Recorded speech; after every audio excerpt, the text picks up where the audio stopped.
Tout est parti d'une information faisant cas d'une pirogue devant accoster à Saint-Louis du Sénégal en partance vers l'Espagne. Le cerveau de l'opération clandestine est vite identifié. C'est un mareyeur ayant pignon sur rue à Guet Ndar.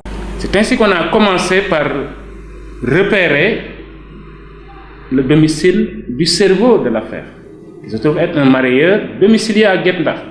Et éventuellement, quelques-uns de ses collaborateurs les plus proches, dont celui qui était chargé justement de recruter les potentiels candidats au niveau des régions, qui faisaient des déplacements, et qui avait justement loué une chambre en conséquence au niveau de Pikine Taplowal.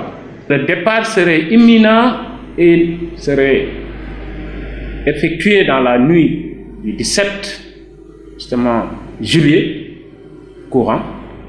Les candidats à l'immigration clandestine devaient provenir de Touba, de Thiès ou encore de Meouane et de Joal plus précisément.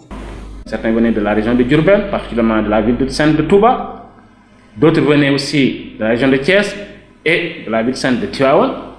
Et certains de Meouane, de Joal, éventuellement peu de Saint-Louis.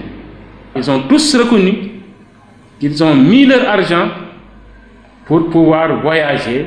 Ils ont quitté leur ville ou leur région pour rallier Saint-Louis et éventuellement prendre l'arche à partir d'une pirogue et se rendre en Espagne.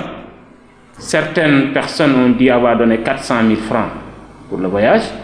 D'autres ont dit qu'on leur a diminué un peu parce que c'est 350 000 ou 300 000 qui leur a été demandé. Lui-même venant de Touba, qui a déclaré avoir pratiquement mis son véhicule à la disposition de ses convoyeurs seulement pour pouvoir voyager. Aujourd'hui, la traque continue. Nous avons interpellé au total 26 personnes. 26 personnes, il y a le cerveau qui est là-dedans.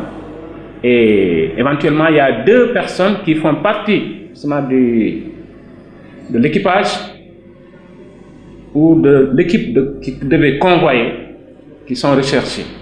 Cette opération a connu un franc succès grâce à la mutualisation des renseignements des différents corps d'armes.